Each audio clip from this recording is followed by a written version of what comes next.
بسم الله الرحمن الرحيم الحمد لله وكفى والصلاة والسلام على الحبيب المصطفى صلى الله عليه وعلى آله وسلم تسليما كثيرا إن الله وملائكته يصلون على النبي يا أيها الذين آمنوا صلوا عليه وسلموا تسليما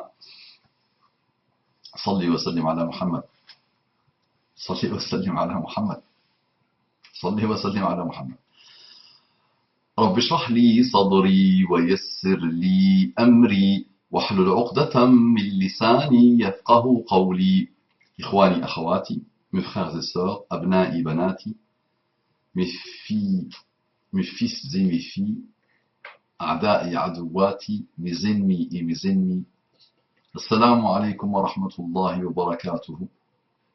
Que la paix d'Allah subhanahu wa ta'ala, sa miséricorde et ses bénédictions soient sur vous, mes frères et sœurs, partout dans le monde. Je vous aime tous en Allah. Et je vous dis quel bel engagement, quelle belle invocation et quel beau pacte.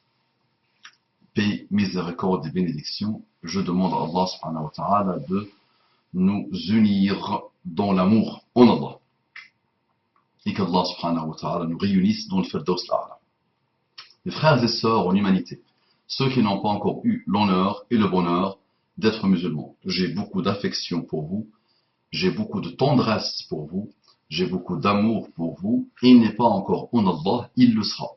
À vous de vous déployer, à vous de le mériter, l'amour en Allah. Et qu'Allah subhanahu wa ta'ala fasse de nous des gens qui méritent l'amour en Allah.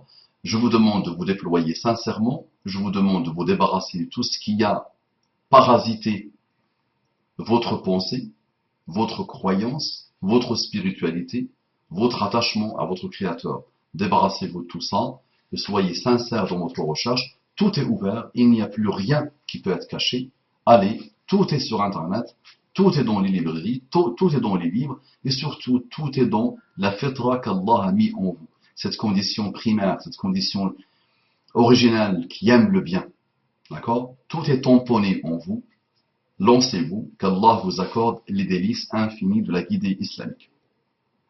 Par rapport à mes échanges avec un frère et mes rappels sur la Tijaniya, un frère me dit, donc Tariqa Tijaniya, la confrérie Tijaniya, un frère me dit, Salam alaykum mon frère Abu Mam, wa alaykum salam wa rahmatullahi wa barakatuhu, ya habibi, wa ya sadiqi, wa ya akhi, wa ya tabibi, wa ya rafiqi. Qu'Allah subhanahu wa ta'ala te comble des excellents comportements de l'islam. Merci pour ta réponse et le temps que tu m'as accordé. Et pour info, je n'ai aucune animosité envers toi. Tu ne peux pas avoir une animosité pour moi et je ne peux pas le penser parce que quand je vois quelqu'un qui commence par Salamu alaykum wa rahmatullahi wa barakatuh ou Salamu alaykum, le strict minimum, et qui n'insulte pas, je me dis que alhamdulillah il est apaisé. Il y a un niveau d'apaisement. Et je te dis même pire, tu ne peux pas, ya akhi, imaginer le niveau d'attaque et de menace que je reçois. Tu ne peux pas l'imaginer. Tu peux imaginer ce que tu veux, c'est vrai que ça dure des années, des années, des années. Et je ne suis pas le seul. Mais plus tu avances dans la da'wah, plus ça devient dur et frontal, avec des menaces gravissimes. D'accord? Donc ce n'est pas toi que je vais considérer comme quelqu'un qui a une animosité. Parce que je ne considère même pas celui qui m'attaque à très haut voltige. D'accord? Il y a un qui m'a attaqué à très très haut voltige avec vraiment des mots, vraiment des menaces lourdes, directes et aller jusqu'au point de me dire je vais venir te chercher, je vais venir te faire, avec des gros mots, même sur Allah. La personne musulmane a attaqué Allah lui-même. Elle dit qu'elle va mettre mes filles dans des sites de pornographie, elle va essayer d'avoir ma femme, il va essayer de faire, il va glisser des virus et tout ça. Et malgré ça, subhanallah, moi dans cela, je vois un SOS.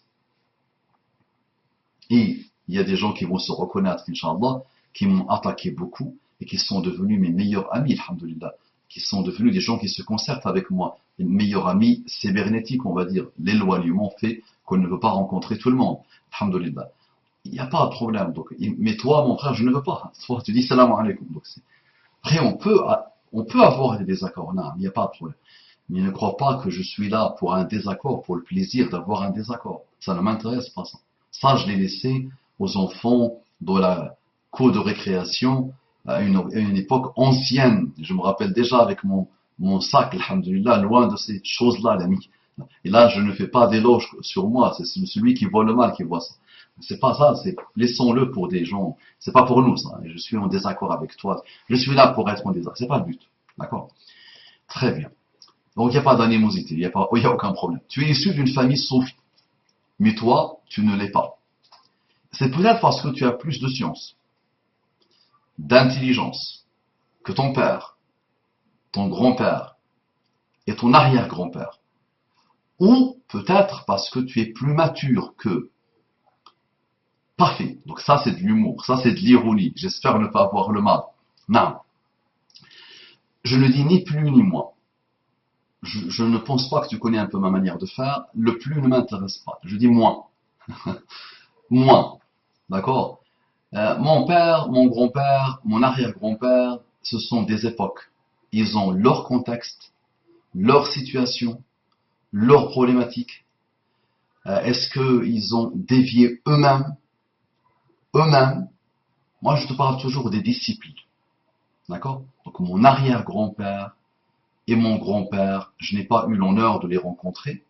Donc, quoi qu'on me dise, je ne sais pas comment ils vivaient leur quotidien. Je ne sais pas dans quel pétrin ils sont tombés. Est-ce qu'au moment où ils sont tombés dans des pétrins, est-ce qu'ils le savaient ou ils ne le savaient pas? Quand je dis pétrin, c'est les fameuses bêtises et malheurs, il y a actes d'association que quelques-uns font. D'accord? Je ne suis ni meilleur, ni moins, ni... Moi, dans mon époque à moi, alhamdulillah, Allah m'a honoré par l'islam, par mon humanité, alhamdulillah. Il m'a honoré par rapport à beaucoup de créatures, d'accord? Il y a des choses dans lesquelles on ne peut pas tomber. C'est pas moi, plus ou moins, c'est qu'on ne peut pas tomber aujourd'hui. Il faut vraiment être un associateur malheureux, d'accord? Il faut vraiment être obtus et orgueilleux et non sincère pour tomber dans des choses. Tu sais, en islam, tu peux commettre quelque chose gravissime pendant un certain nombre d'années en pensant que c'est halal. Imagine, en pensant que c'est halal. Toi, tu pensais que c'était halal ce que tu faisais. On ne te tient pas rigueur. Parce que tu pensais au moment où tu le faisais que c'était halal. Par ignorance, par mimétisme, par une société dans laquelle tu as vécu. Je ne pense pas que tu connais mes rappels, mon frère. Et ça, je pense que tu viens d'arriver par rapport à Tijaniya et tu t'es mis dans Tijaniya. Donc tu vois le monde aujourd'hui par rapport à ça peut-être. Mais mon ami, tu verras, Inch'Allah. Va découvrir, mais tu verras. Très bien. Tu es issu d'une famille, ok, ou peut-être parce que tu es plus mature que, pardon, du sectarisme des Wahhabis. Ces barbus qui passent le salam qu'aux barbus. Ces personnes qui détruisent les tombeaux des Awliya. Ces personnes allergiques au chapelet. Donc c'est que tu ne me connais pas. Mes pires ennemis aujourd'hui, ils me combattent encore pire que les pires des sectaires. C'est ce type de sectaire. Moi, tu sais, j'ai une allergie par rapport au mot wahhabiyya, les wahhabis. Je vais t'expliquer pourquoi. C'est vrai que peut-être il y a des gens qui attendent avec impatience. Moi, à chaque fois que des gens viennent attaquer le wahhabiyya, moi je parle de Mohammed ibn Abdul Wahhab. Et je te dis ce que je dis à tout le monde. C'est que moi, le disciple, le suiveur, vraiment, il m'inquiète le pauvre. Quelqu'un a existé, il a fait quelque chose bonnes ou mauvaises, il a vécu son contexte, il est parti chez Allah. Tu vois chez lui, s'il y a un bien, tu le prends. S'il n'y a pas de bien, tu le jettes à la poubelle. D'accord? Il n'est pas dans ton contexte à toi du tout. Maintenant, tu veux absolument que je parle de l'Wahhabiyya. Pourquoi moi, je n'aime pas parler de ce sectarisme-là, l'Wahhabiyya? Parce que je sais que les pires ennemis d'Allah aussi, les pires sectaires musulmans, hein, les pires égarés musulmans, dès l'époque de Mohammed ibn Abdul Wahhab, ils auraient dû appeler le groupe ou le mouvement de Mohammed ibn Abdul Wahhab Al-Muhammadiyya, pas Al-Wahhabiyya. D'accord? Donc c'est pour ça que je n'aime pas parler. Maintenant, toute personne qui se sectarise et qui fait ce que tu fais, sache qu'elle m'a entendu en rappel continu depuis des années et des années et des années. Ce type de sectarisme, donc, que parle-nous du sectarisme des Wahhabis, ces barbus qui passent le salam qu'aux barbus. Non, il y a eu des sectarismes aujourd'hui, que moi j'appelle ça un madralisme, ça veut dire ce que tu décris, cette manière de faire, ce que tu décris. Moi, par respect pour un Mohammed ibn Abdul Wahhab, naam, et par volonté de contrarier, de bousiller le moral jusqu'au bout du bout, aux ennemis d'Allah, qui eux combattent l'islam en essayant de passer par le mot wahhabite, cela je n'aime pas leur faire plaisir et dire j'attaque les wahhabis, parce que moi je ne sais pas ce qu'on met derrière. Celui qui pense que l'Arabie saoudite est une ossature, est un moule qui se ressemble, il n'a rien compris. L'Arabie saoudite elle-même, dans laquelle vous pouvez penser qu'il y a le wahhabisme exacerbé, il y a tellement de manières de voir les choses, tellement de personnalités, tellement de penseurs, de tous les horizons. Et ils font un excellent travail de da'wah, quelle que soit leur manière d'être. D'accord? Et normalement, même ceux que vous appelez les wahhabis, parmi les savants de la pseudo-wahhabiyya, ce sont des gens en général qui font un excellent travail. Non, ils ont les limites de leur endoctrinement, ils ont les limites de leur contexte, non, ils n'idolâtrent pas du tout Mohammed bin Abdul Wahhab, du tout, d'accord? Maintenant, naam, mon frère, il y a ces sectaires malheureux, appelle-les comme tu veux, moi je les appelle les madralistes. Les sectaires, appelons-les les orgueilleux, les malades mentaux, des personnalités atteintes, nous les avons partout, mon frère. D'accord? Nous les avons partout. Moi-même, ils peuvent me regarder dans la rue et ils ne me saluent pas. D'accord? J'ai sorti quelques-uns de leur malheur d'orgueil. La personne me dit, à vous-même, quand je t'ai entendu la première fois, je me suis dit, c'est qui ce clown? Deuxième fois, c'est qui ce clown? Et j'ai insulté, et je t'ai insulté, et je t'ai fait. Troisième vidéo, quatrième vidéo, 50e vidéo pour que je puisse comprendre. Parce que le sectarisme est enraciné. Maintenant, avant même, j'ai changé. Avant même, j'ai évolué. Avant, je ne saluais pas les musulmans.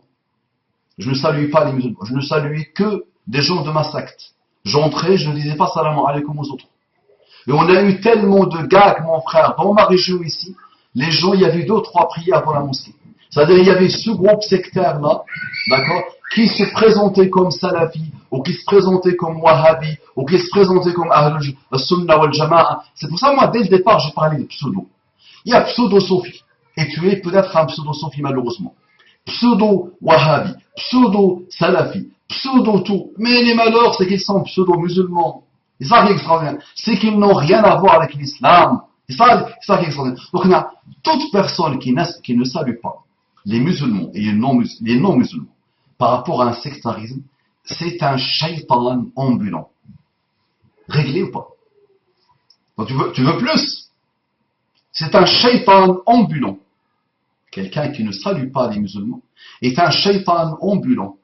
Et je te dis même qu'il peut même dépasser Iblis. Et je te dis même qu'il est pire que Abu Lahab dans ses comportements. Et je te dis même qu'il est pire que Pharaon dans ses comportements. Parce que Pharaon était ouvert. Pharaon a échangé avec Moussa. Il y a eu des échanges. Il y a eu des ouvertures d'échanges. Naam, ces gens que tu décris, nous appellent les Quburi, nous appellent les Sofis, nous appellent les Ikhwani, nous appellent toutes les nomenclatures malheureuses. Et c'est pas que appeler, c'est qu'il y a une action derrière, une réaction derrière. Il ne te salue pas. Il ne veut pas manger avec toi. Il ne veut pas te rencontrer. Si tu le rencontres dans la rue, il peut changer de trottoir, le pauvre. Donc là, je connais ce type de sectarisme. Je ne suis pas né de la dernière pluie. Mais si tu penses que sur 1100 rappels, je ne me suis jamais intéressé à cela, c'est que tu n'as rien compris de ma darwa. Parce que tu es aveuglé encore par Tijaniya. Naam. Et personnes qui détruisent les tombeaux des awliya. Ces personnes allergiques au chapelet. On parle des awliya. Ya Habib, mon cher Mohammed Hassan Dadou. Aujourd'hui, pour moi, c'est le meilleur. Par la grâce d'Allah subhanahu wa ta'ala. Donc, lui, il est tout, mashallah. Il est Sofi, il est Salafi, il est Tablighi, il est Ikhwani. Et il est intelligent, mashallah. C'est vraiment un personnage à part. Quelqu'un, un jour, est venu me voir, m'envoyer un mail, me dire, regarde ton cheikh. Il part rencontrer les Tijani. Il a été invité par les Tijani, il dit de belles choses sur les Tijani. Mais il n'a pas compris. Le cheikh. C'est que le cheikh sait qu'il y a 10 à 12 millions en Égypte. Sophie. Et il y a 10 à 12 millions, à 15 millions, à 20 millions, à plus en Afrique noire. Il est mauritanien. Il est entouré par des Mauritaniens Tijani. Donc, il ne va pas dire aux Tijani. Là, nous sommes dans le contexte, je dois fréquenter le musulman. Je dois conseiller le musulman. Je dois essayer d'élever le niveau du musulman. Je peux le fréquenter pour le conseiller. Il y a des gens qui sont partis dans des boîtes de nuit pour sortir des gens des boîtes de nuit. Il y a des gens qui ont voyagé avec des musiciens et qui ont fait un peu de musique avec eux. Dans le cadre, c'est pas de la musique, c'est de la mauvaise musique même, pour les conseiller. D'accord? Donc Tijani, chez Mohamed Hassan Ouledadou, c'est très intelligent de faire comme ça. Oh, mon ami, je ne te dis pas, tu es Tijani, je ne te rencontre pas, je ne te fréquente pas, je détruis une tombe ou un mausolée. Ce n'est pas comme ça n'a jamais rapporté ça. Ça, c'est la méthode des sectaires, des malheureux. Maintenant, tu me dis, à l'époque de Mohamed Abdel Wahhab, ça a été fait. Je te dis, mon ami, avant qu'on parle, on approfondit à la perfection les contextes. Parle-moi d'aujourd'hui. Aujourd'hui, dans notre temps moderne, quelqu'un ou un groupe qui part détruire un mausolée ou une tombe et quelqu'un qui n'a rien compris. Et les savants eux-mêmes, de ceux que vous appelez savants wahhabis, disent qu'il y a des choses que l'on pense monka et que parfois on change par des mankas beaucoup plus graves. Par exemple, ça a été fait malheureusement dans les pays arabes, il y a un qui vend des cassettes, des films, des cassettes vidéo de chansons. Les gens, un petit groupe part et lui détruit son magasin, il lui brûle son magasin, en pensant qu'il est en train de changer le manka. Ce n'est pas comme ça qu'on fait. D'accord? Donc si tu ne connais pas ma da'wa, c'est que je t'invite, Inch'Allah, à essayer de la connaître. Ça, ces manières de faire, ces méthodes-là sont mauvaises. Et elles n'apportent que haine sur haine et sur haine. Et sans aller jusqu'au mausolée, moi-même, Habibi, j'ai donné des coups de main à tous les groupes, sauf les Ikhwan et les musulmans en direct. Ça veut dire que je n'ai pas été dans une mosquée gérée par les Ikhwan. J'étais dans des mosquées gérées par les tablirs. Dans mon quotidien, dans ma vie quotidienne. J'étais invité par des gens du tablir. Tu penses que je vais dire au tablir, je ne suis pas d'accord avec vous sur tel point, ou parfois vos disciples ont mal changé. Non, moi j'aime les tablir, j'aime ce qu'ils font, je les encourage, et quand ils ont besoin de moi, ils me trouvent. Mais si je remarque quelque chose de pas bien, je dois leur dire pour leur intérêt. J'aime les Sophies, attention, j'ai passé des années et des années de ma jeunesse dans des mosquées de Sophie, et je leur ai donné des coups de main quand je pouvais donner un coup de main dans le cadre d'une da'wa beaucoup plus générale, beaucoup plus globale. C'est pas parce qu'ils sont Sophie que je ne peux pas, moi, dans ce quartier-là, dans cette mosquée-là, faire des choses. Je dois les aider, en même temps les conseiller. En même temps dire ça, c'est mauvais. Cette façon de faire est mauvaise. Cette chose-là en privé que vous faites entre vous, ça c'est mauvais. C'est shirk, c'est association. Ça peut être interdit. D'accord? Mais je n'ai pas le droit d'aller dans une mosquée et casser tout. Et ça s'est produit malheureusement. Il y a eu même la police qui est venue séparer les Sofis et les Salafis. Parfois les Salafis et les Tabliris. Quand il y a la violence comme ça, il y avait des groupes qui venaient changer la serrure de la mosquée. Et qui prenaient le contrôle de la mosquée. Des mosquées que j'ai connues, subhanallah. Et c'est la police qui est venue séparer. Et ça s'est parti très loin. Ces méthodes-là ne sont pas bonnes. Mais en même temps, tu as aussi des sectaires tijani qui peuvent perdre la tête. Et donc le sectaire, il est aveuglé, mon frère. Appelle-le Wahhabi, appelle-le Tabliri, appelle-le Sofi. Moi, dès le départ, il y a des années, j'ai mis une vidéo pseudo-Tabliri, pseudo-Sofi, pseudo-Salafi, pseudo-Chiite même. Il y a même des gens pseudo-Chiite, wala hawla wala quwwata illa billah. Parce que au départ, la chose part sur un bon principe. Une bonne niya. Les disciples arrivent et détruisent tout à cause de leur sectarisme. D'accord? Allergique au chapelet. Le chapelet, mon frère. On parle encore du chapelet. Celui qui veut prendre son chapelet, qu'il prenne son chapelet. Il y a des savants de l'Arabie saoudienne eux-mêmes. Ils prennent ton chapelet. Aïcha a compté avec des pierres, tu veux compter avec des chapelets, compte, il n'y a pas de problème. Les gens il y a des gens qui voient la bid'a partout. Mais ils se sont transformés en bid'a, les pauvres. Et je te donne une anecdote. Un jour, j'ai fait un rappel de 2 heures, minimum, au plus. Les gens étaient comblés, parce qu'ils découvrent une personnalité qu'ils n'ont jamais vue. D'accord? Et que ce n'est pas celle qu'ils voient sur Internet. Donc, ils me demandent pourquoi vous ne venez pas chaque vendredi, pourquoi vous ne venez pas au moins une fois par semaine, une fois pourquoi là, on aimerait bien que vous veniez, tout ça. Donc des filles d'attente qui viennent me saluer, qui vont, je vois un de loin, je les sens, subhanallah. De loin, moi je les sens de loin. Il vient comme ça. Bizarre, méchant. Qu'est-ce qui se passe? Ah, tu as fait une bid'a. Je ne me rappelle plus, mais avec des mots, je résume un peu. Bid'a, tu as fait une bid'a. J'ai une chose à te dire, critique, bid'a, bid'a. Quoi? Il me dit, quand tu lis le Coran, tu changes ta voix. Vous voyez, tu ne l'imagines pas celle-là. Moi, tu sais, moi, je suis direct, c'est quoi une bid'a? Et là, il a fait comme ça. Il ne se préparait pas, il n'était pas prêt pour. Non, mais c'est quoi une bid'a? C'est quoi une bid'a? Et j'ai essayé, le pauvre, il n'a pas pu. Alors j'ai dit, tu ne sais même pas ce que c'est qu'une bid'a, que tu viens jouer le malin. C'est-à-dire en 2 heures au plus de rappel, rien, subhanallah, t'a touché, sauf ce moment-là où tu étais concentré pour trouver l'erreur, la faille, l'innovation. C'est-à-dire au lieu de venir t'apaiser dans la maison d'Allah, dans laquelle on cherche l'apaisement, toi tu es venu chercher autre chose. Le pauvre, il ne savait pas où se cacher. D'accord? Donc, non, chapelet, tout ça, on est encore dans ça, qu'est-ce que tu veux que je te dise? On est encore dans ça, qu'est-ce que tu veux que je te dise? Ça me rappelle, celle-là est belle. Ça. Mohamed Hassan al-Daddou, un jour il vient en France et il se met en poste à la cravate.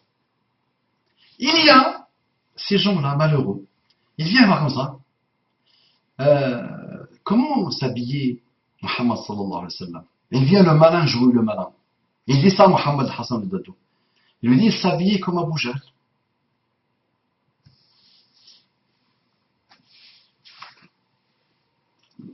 La chose n'a rien pu sortir, la pauvre. D'accord? Il y a un autre, subhanallah, Issam al-Bashir, un personnage brillantissime, d'un niveau très élevé, d'une Sophia belle, d'une belle Sophia, en plus. Issam al-Bashir, un grand personnage. Était assis en France, en train de faire un dors.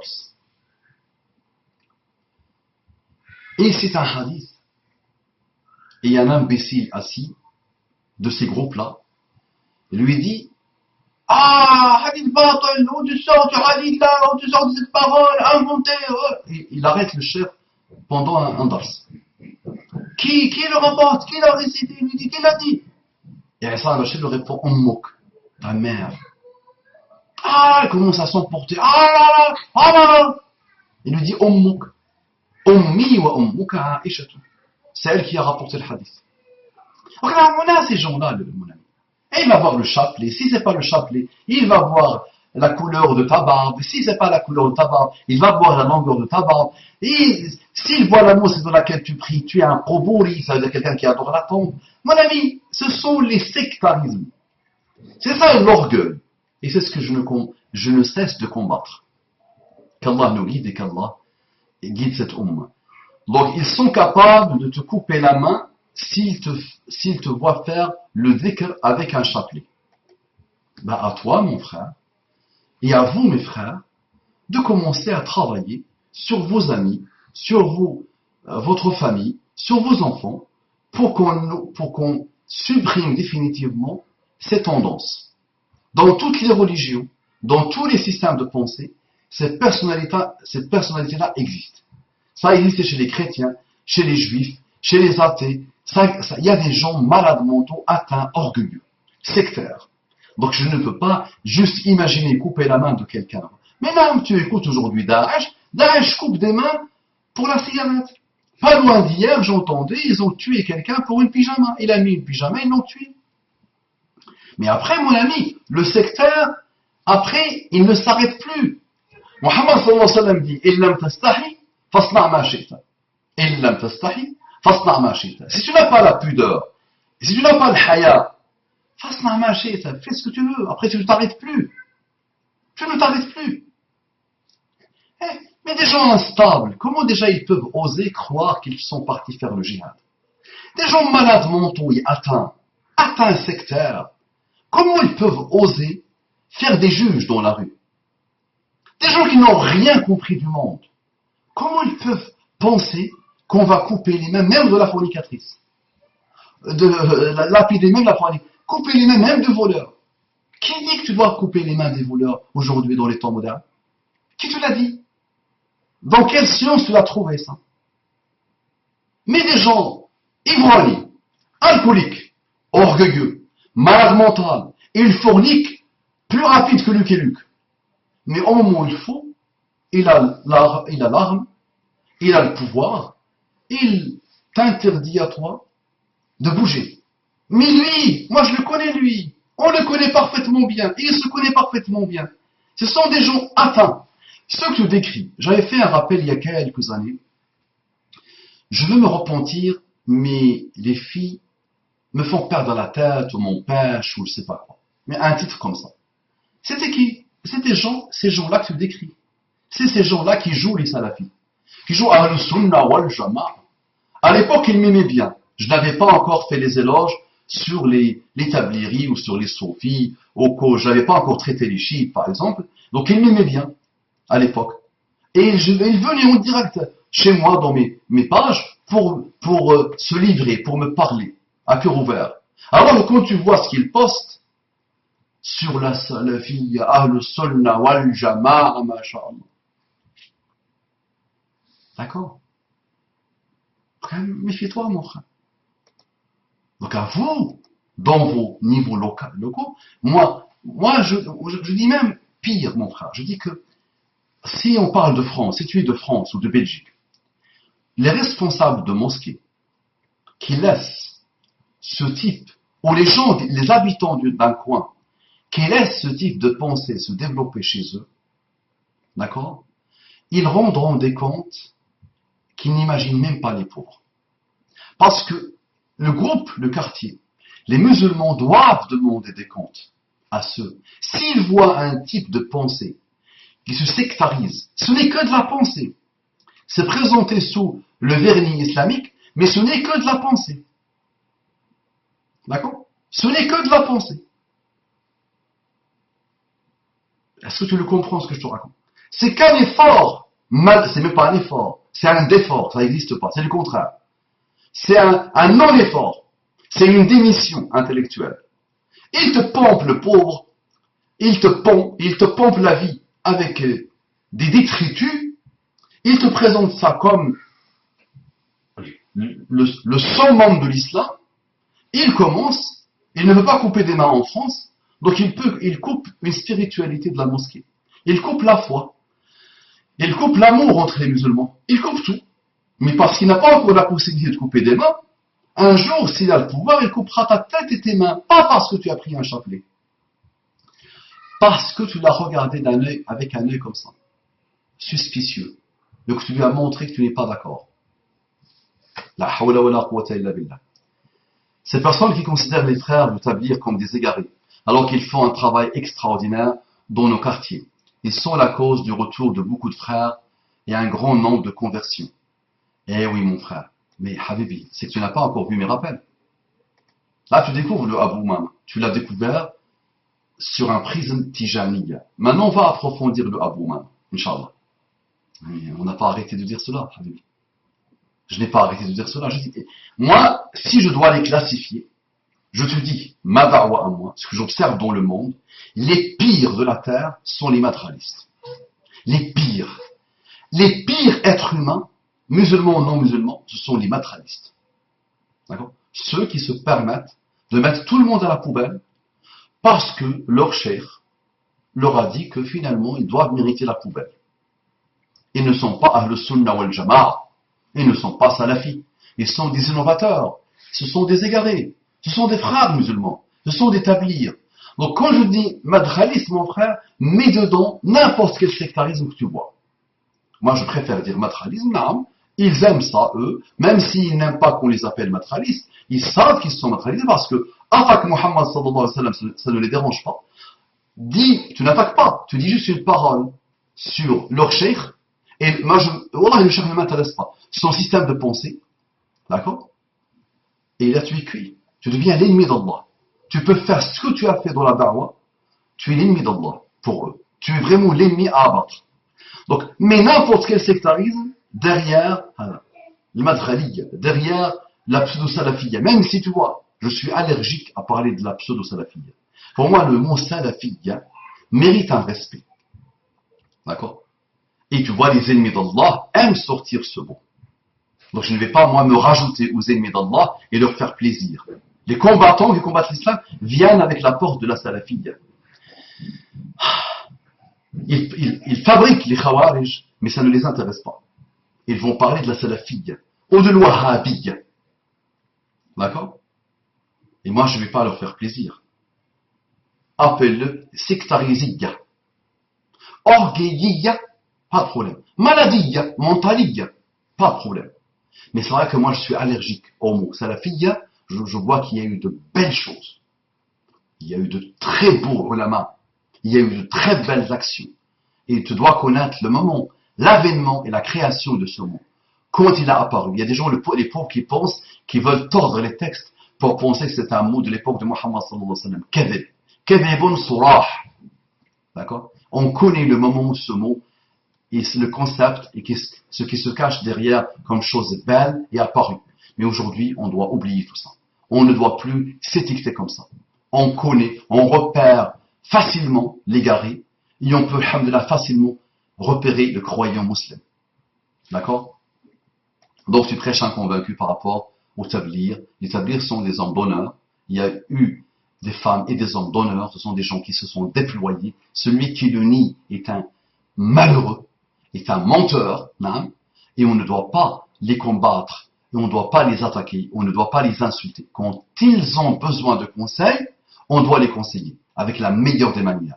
Mais dire, non, nous avons ça dans nos mosquées, ils ne saluent pas les musulmans. Point barre. Ce sont les pires créatures de la terre. Tu vois juste son visage, un grosse barbe, machin, un beau qamis, taqsir aussi, qamis taqsir, ah non, attention, bida. Et tu vois sur son visage un char, un mal. Tu vois ses comportements, sa manière, subhanallah. Et il te dit, il ne salue pas. Il ne salue pas les frères. Ni les frères, ni les sœurs, ni personne. Les sœurs entre elles et les frères, non, ouais. Parce qu'il a considéré qu'ils sont établis. Mais dans quel pétrin nous sommes? La hawla wa la quwwata illa billah. Dans mon commentaire initial, je n'ai fait que relater tes propos. Il n'y a aucune tromperie ou exagération. C'est toi qui, dans ta vidéo, a attaqué, dénigré le grand cheikh savant Ahmad Tijani. Alors que dans une autre, tu défends, tu fais l'avocat de l'Yazid. Ah. Ma vidéo sur Tariqa Tijaniya sort de ton sectarisme, mais regarde-la. Et je te défie, regarde-la. Et je défie les meilleurs intelligents de la regarder. Les meilleurs personnages qui se prennent pour des gens intelligents, d'accord? Et surtout des gens apaisés, et posés, non sectarisés, et qu'ils me disent ce qu'ils pensent de celle-là. Et ensuite, moi, si tu ne me connais pas, je vais t'apprendre. Moi, je lance une bouteille dans l'eau. Je me dis, soit ils vont voir le bien dans le rappel que je leur fais. Ils doivent savoir que je ne cherche que leur intérêt et que je ne rêve que d'un éveil individuel et d'un retour à Allah individuel et collectif qui passe par l'union.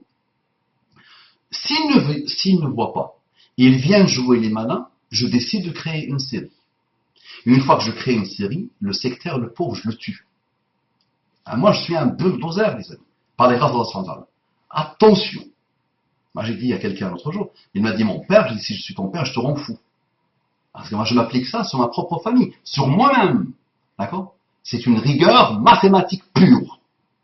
Donc, soit tu prends le conseil et tu te contentes du conseil et tu pars l'approfondir, comme font beaucoup de monde, alhamdoulilah, apaisé, soit tu viens jouer le malin et là, tu t'ouvres une porte, Habibi, qui ne va pas te laisser tranquille. Et les matralistes me connaissent parfaitement bien. Là, ils sont venus me chercher en me disant kadhab sur le matrali.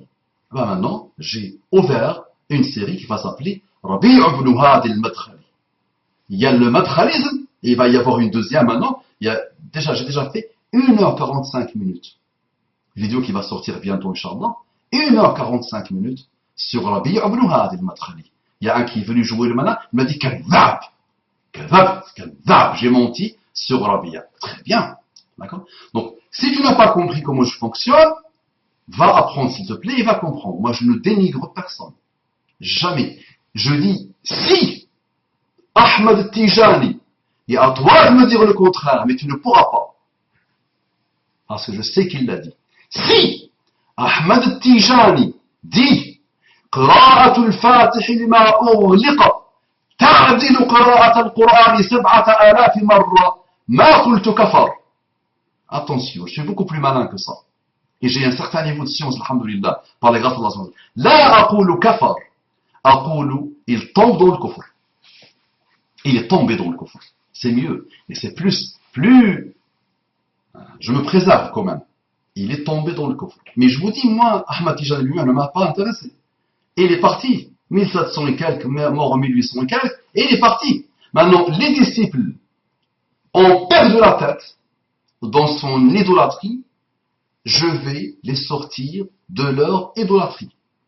Pas tous, parce qu'il y a des gens qui veulent l'enfer, qui adorent l'enfer, qui sont d'abord des enfers ambulants, qui goûtent d'abord l'enfer sur terre, mais je sortirai quelques-uns, Inch'Allah. Et le travail a déjà commencé, attention.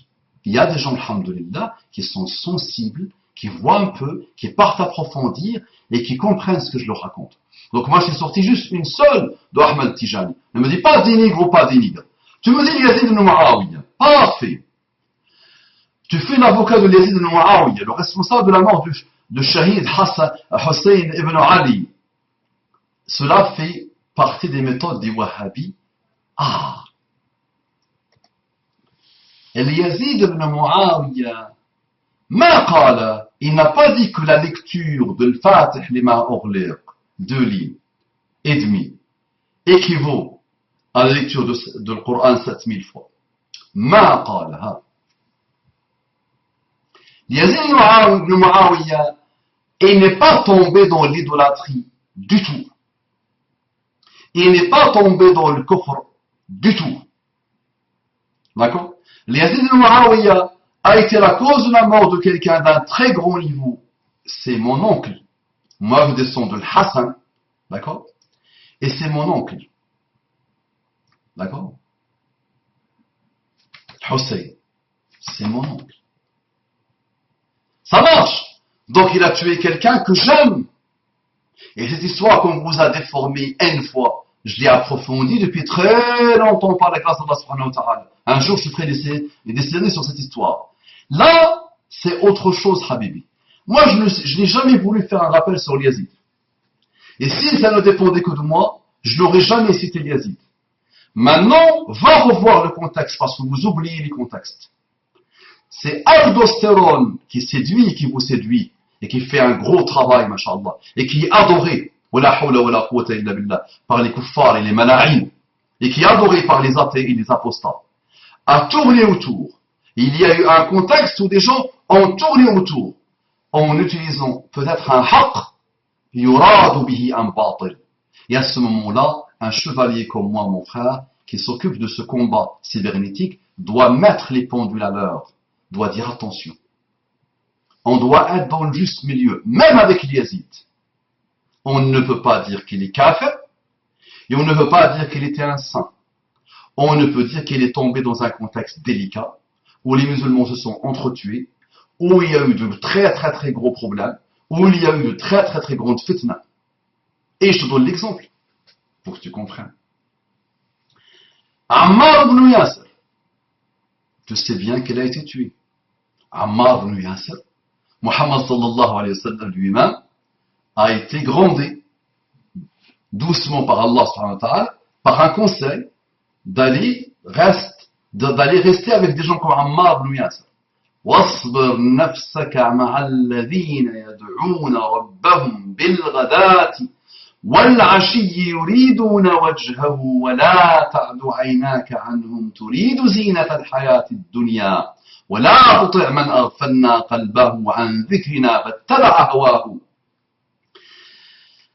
Tu vois comment Allah a conseillé doucement et un peu doucement Nabi sallallahu alayhi wa sallam par rapport à des gens comme Ammar ibn Yasser. Ce groupe-là, de Ammar ibn Yasser. Ammar ibn Yasir a été tué. Et imagine, Muhammad sallallahu alayhi wa sallam a su avant de mourir que Ammar, le grand Ammar, une montagne, plusieurs montagnes à la fois, allaient être tuées. ماذا قال محمد صلى الله عليه وسلم؟ قال عمار تقتله الفئة الباغية. Ammar, c'est la fi'a, le groupe injuste qui a transgressé, qui va le tuer, qui est dans l'excès, qui a été dans l'excès, dans la transgression, qui va le tuer. Al-Baghiya. ما قال الكافرة ما قال الملعونة قال الباغية. Son autre fils, le Hassan, يصلح الله به بين فئتين عظيمتين من المؤمنين أو من المسلمين.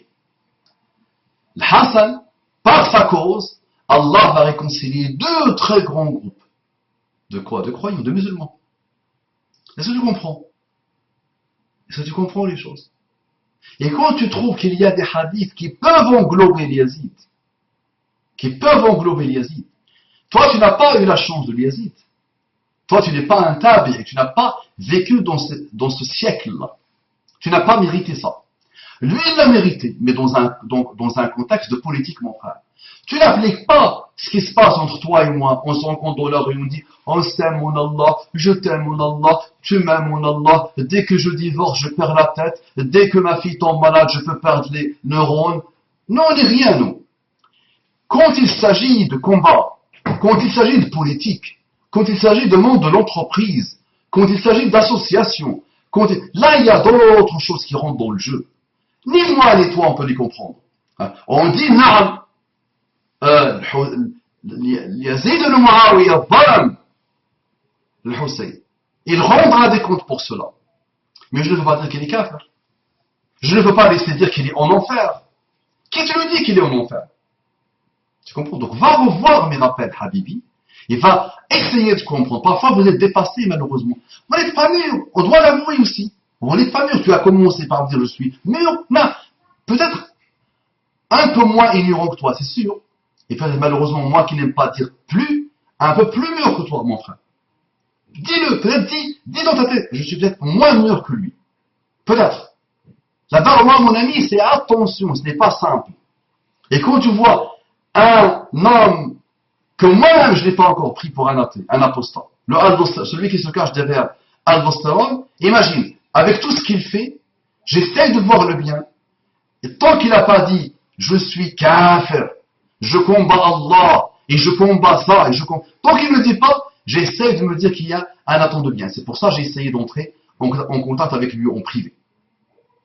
Pour le conseiller, pour l'aider. D'accord? Tu ne peux pas me dire à moi, laisse-le faire, et dire que l'Yazid va être en enfer. Là, ce n'est pas comme ça. Maintenant, tu viens avec un haqq, tu veux que je te dise, tu veux que je prenne la défense d'Ahmad Tijani, tu ne veux pas m'entendre le dire. C'est aussi simple que ça. Ce n'est pas possible. Ce n'est pas par wahhabisme, ou par salafisme, ou par ce que tu veux.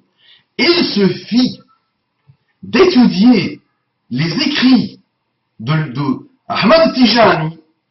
La seule chose que je peux dire est celle que j'applique sur mon grand-père. J'espère que ce n'est pas lui qui a écrit ça. Maintenant, on peut toujours lui trouver une issue en disant qu'au moment où il écrivait ça, le pauvre, il pensait que c'était un bien. Lui, il pensait que c'était halal, que c'était pas l'association. On peut lui trouver cette excuse. Et là, tu parles des salafis, des wahhabites. Ibn Taymiyyah, écoutez, je l'ai cité il y a quelques années. Ibn Taymiyyah te dit, si tu vois un soufi, l'un des pires égarés, prosterné devant la tombe d'un wali, d'un pseudo-wali, ou d'un pseudo-saint, comme Tijani, prosterné, en train de dire, Ya Tijani, donne-moi la santé. Ya Tijani, donne-moi l'argent. Ya Tijani, marie-moi avec la plus belle des femmes. Tu vois le lapsus, le subconscient. Ya Tijani, donne-moi ci. Si tu le vois, Ibn Taymiyyah dit, tu n'as pas le droit de dire qu'il est kafir. Mais les disciples, malheureusement, ont perdu la tête. C'est vrai qu'aujourd'hui, il y a des gens, si tu lui dis pas Ibn Taymiyyah a dit, tu n'as pas parlé. Ibn Taymiyyah, il a pris Ibn Taymiyyah pour un dieu.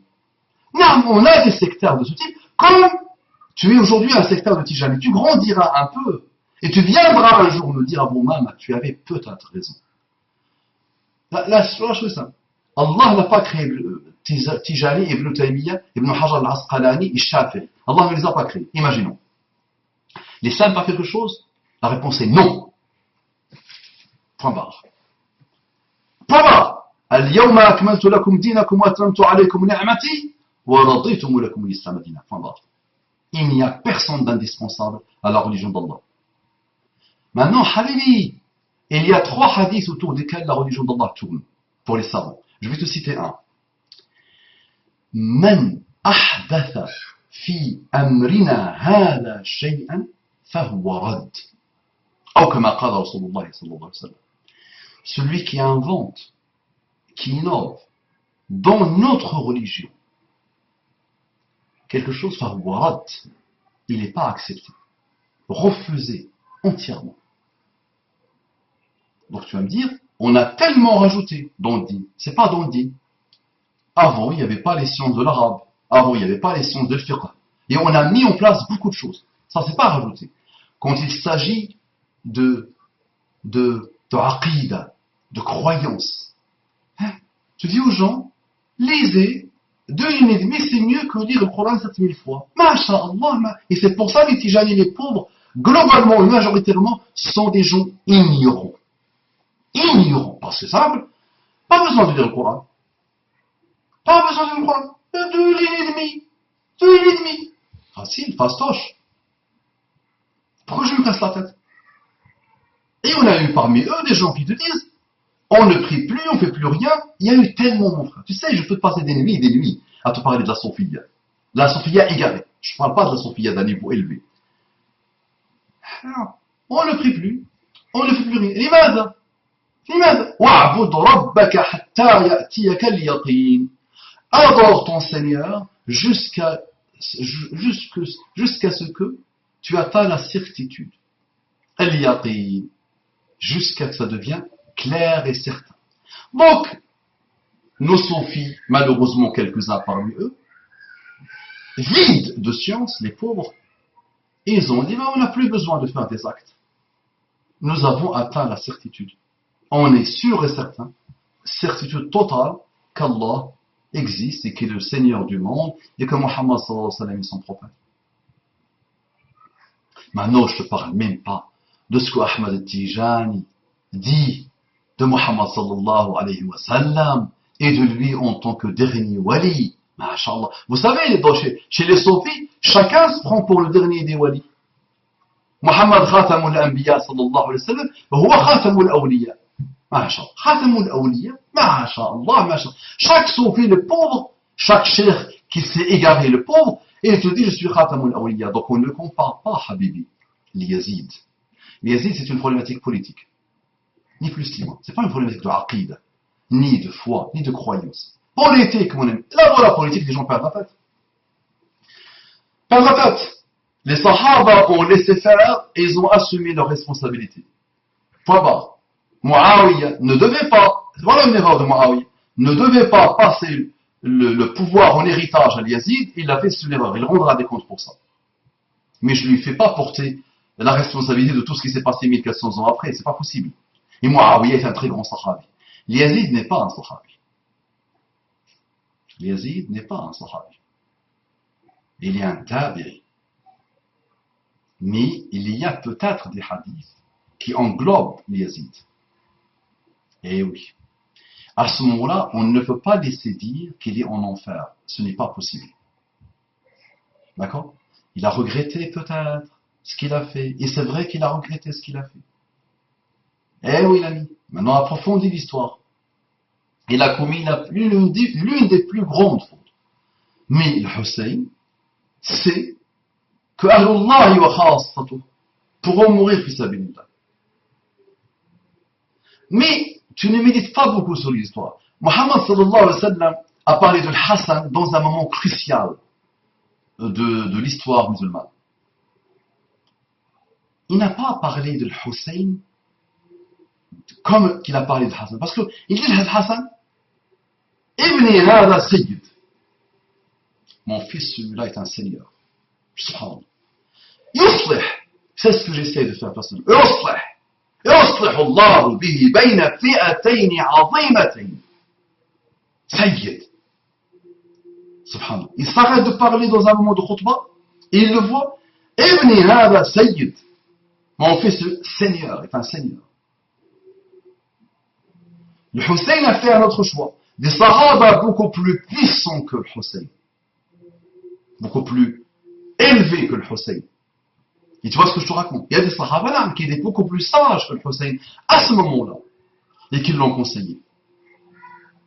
Mais il n'a pas suivi le conseil. Il a suivi son destin. Il a suivi son destin. Point barre. Et on ne va pas tergiverser autour de ça.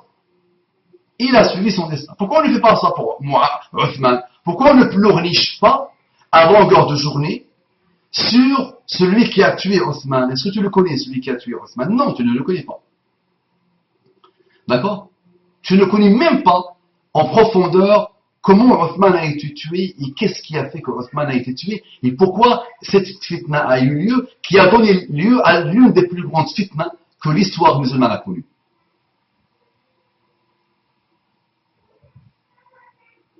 Pourquoi?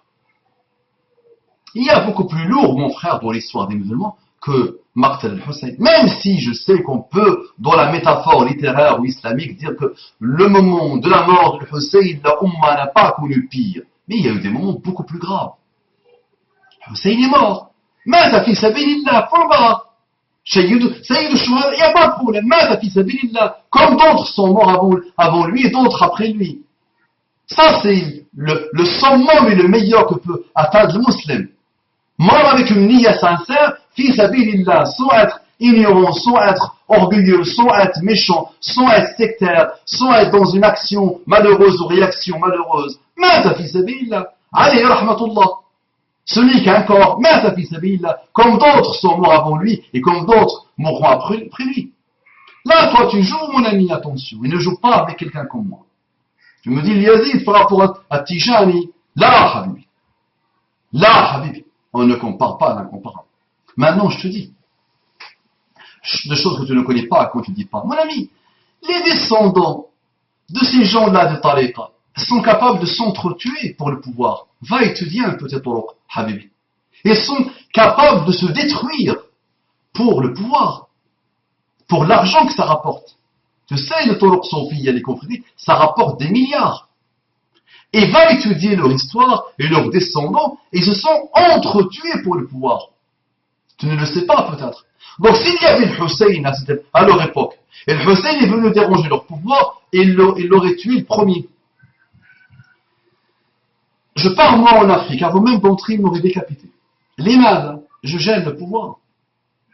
Il y a un pouvoir, je vais le gêner. D'accord? Et j'aurais été tué pour le haqq, il n'y a pas de problème. Donc attention, ne viens pas mélanger les tomates, d'accord, et les bananes avec moi. Ça ne marche pas. C'est partie des méthodes des Wahhabis, ok. La mort de Shahid al-Hussein ibn Ali, cela fait partie des méthodes des Wahhabis. Comment se fait-il qu'un homme doux, gentil, avec un bon cœur comme toi, défende ce groupe? Va voir ce que je fais, mon frère. Allah yajazik. Là, tu as vu la douceur et la bonté en moi. Ya Habibi, Allah yaslah lak dunya wal akhirah. Commence à t'intéresser à maqasid al-shari'ati al-kubra, les grandes finalités de la sharia. Dis-toi ce Abu Umama, il est là peut-être pour des choses qui nous dépassent, nous. Aujourd'hui, ça nous dépasse. On n'est pas encore mature et mûr. Un jour, on comprendra ce qu'il essaie de faire. D'accord? Le haqq. Tu me dis, tu m'envoies un message. Ya Aba Umama, qu'est-ce que tu penses de la fitna entre les Yazid et le Muawiyah et le Hussein? Je te fais 15 heures sur cette fitna. Et j'essaierai d'être le plus juste possible. Le Hussein a la haqq. Le Hussein est un homme d'honneur à très haut voltige. Les Yazid et moi, rien, les Yazid.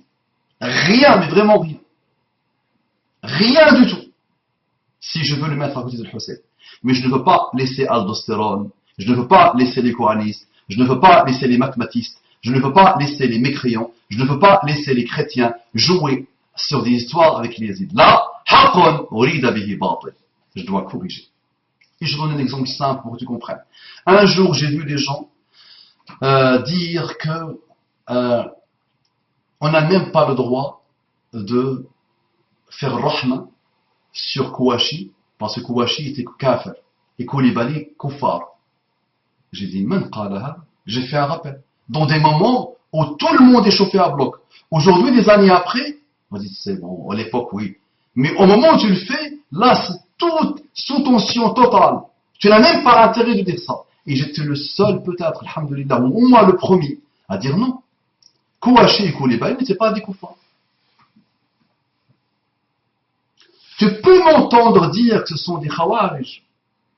Tu peux m'entendre dire que ce sont des mutants de khawarij. Tu peux m'entendre dire que ce sont des orgueilleux malheureux. Tu peux m'entendre dire beaucoup de choses. Mais jusqu'à dire qu'ils étaient des kuffars, là, il nous dit alayhim rahmatullah, qu'Allah les agrée, qu'Allah leur pardonne. Une ignorance, un sectarisme, des problèmes de violence familiale, et Dieu sait qui en a malheureusement. Wallahi, vous n'imaginez pas ce qui se passe dans la famille musulmane. Ça peut produire les pires monstres de l'univers. Eh oui, et je te dis aussi, des grands-pères et des pères avec la darra tijaniya, mashallah, africain, mais ils font des ravages que tu n'imagines même pas. Demande à moi, je pourrais te raconter des choses, mon frère. C'est moi qui reçois et c'est moi qui côtoie. Tu le vois avec son gros chapelet, mashallah, et sa darra'iyya dans la mosquée. Il habite la mosquée. Et tu le vois, tijani, tijani. Et quand tu vois ce qui se passe au niveau de la famille, quand tu vois ce qu'il a fait à ses enfants, quand tu vois les ravages qu'il a fait, et les gens se sont suicidés à cause de lui. D'autres sont devenus homosexuels. D'autres ont dépression nerveuse jusqu'à aujourd'hui. D'autres angoissés. Ça, c'est la famille musulmane. Je disais que le jour où je m'intéresserai à la famille musulmane, je ferai 1000 vidéos. D'accord ? Sans vouloir généraliser. Ne me fais pas dire que tu as dit que tous. Non, je dis une grande majorité, c'est vrai. Je peux te dire en étant tranquille. Ah, tu le vois avec son grand chapelet, à l'intérieur de la maison, avec les enfants, avec l'épouse, shayatin, marada. D'accord ? Donc quelqu'un de doux comme moi, mon frère, cherche le haqq et combat l'orgueilleux, et combat le groupe orgueilleux, et combat le sectaire. Et il va lui bousiller le moral. Et si tu es un sectaire, je te suivrai jusqu'au bout du bout. Et je te dis, argumente. Tu maîtrises tes argumentaires, donne-moi ton numéro de téléphone. Et tu verras, Inch'Allah, comment. Parce que la vidéo est une chose, l'échange direct est une autre chose. Et blinde ton argumentaire. Parfois, quand quelques-uns essayent de surpasser ce stade, d'accord, et ils me donnent le numéro de téléphone, d'accord, ou ils osent me dire, c'est bon, bientôt je te donne le numéro de téléphone, ils viennent attaquer derrière parce qu'ils ont peur de prendre les téléphones. Pour finalement se défiler de la chose. D'accord ? Donc je ne défends jamais de sectaire. Si tu me dis qu'il y a un groupe, ou me disons ce que tu as dit sur ceux que tu prends pour les wahhabis, appelle les wahhabis, moi je dis, je t'ai expliqué pourquoi. Moi j'ai jamais été wahhabi. Je ne suis pas wahhabi. Je n'ai pas appartenu à des mosquées wahhabites. Je leur ai bousillé le moral personnellement. Parce que moi les disciples, ils ne peuvent pas durer avec moi. Je dis, moi je suis dans un quartier où il y a des disciples. C'est pour ça aujourd'hui, attention. Ils préfèrent, les responsables de mosquées, ne pas m'inviter. C'est vrai, malheureusement pour eux. Les gens de la mosquée, wallah, ils veulent que je vienne. Mais aujourd'hui, des mosquées, il y a une mosquée ici, ils m'invitaient pendant le ramadan chaque vendredi. Et souvent, et les gens m'aimaient beaucoup. Un jour, le responsable associatif a eu une guerre avec l'imam, ils se sont attaqués à mort, avec la bouche, avec les insultes. J'ai juste essayé de réconcilier. En disant que la faute n'est pas que la faute de l'imam, la faute aussi est la faute du responsable de l'association. Et je dis, on réconcilie. On les ramène tous les deux, on réconcilie. Ils ont préféré que l'imam les attaque au prud'homme. Il allait avoir 120 000 à 150 000 euros minimum que de réconcilier. C'est ça les musulmans. Et depuis, ils ont détesté, ils ont décidé de me détester. Maintenant, je rencontre ces personnages-là. Quand ils me voyaient, ils venaient presque embrasser ma main, d'accord, et les câlins, et la gentillesse. Aujourd'hui, je les regarde, je les vois, ils font comme ça. Je leur dis salam alaykoum, ils font en sorte qu'ils ne m'ont jamais entendu. Donc mon ami, moi, Habibi, je ne m'invite chez personne, je ne fais l'écheboutisme de chez personne. Les responsables associatifs rendront des comptes devant Allah subhanahu wa ta'ala. Si moi je me trouve dans une mosquée comme ça, je ne pourrais pas les laisser. Avec la gentillesse, avec la douceur, avec ce que tu veux. Mais c'est vrai que nous sommes dans une époque où les gens du mal, les gens du vice, finissent toujours par écraser les gens qui essayent d'être les gens du bien. Mais on prépare, alhamdoulilah, des générations. On prépare des générations. Et on prépare, Inch'Allah, les gens au niveau de chaque quartier, de chaque village, de chaque mosquée. Alhamdoulilah. Et les gens changeront, et les gens évolueront. Non, ce sont des batailles aujourd'hui que les gens du vice gagnent. Mais, Inch'Allah, la grande guerre de la paix, la grande guerre de la croyance, de la foi, les gens d'honneur vont la gagner, Inch'Allah, quoi qu'il arrive. Et ça, c'est la promesse d'Allah subhanahu wa ta'ala. Salam alaikum wa rahmatullahi wa barakatuh.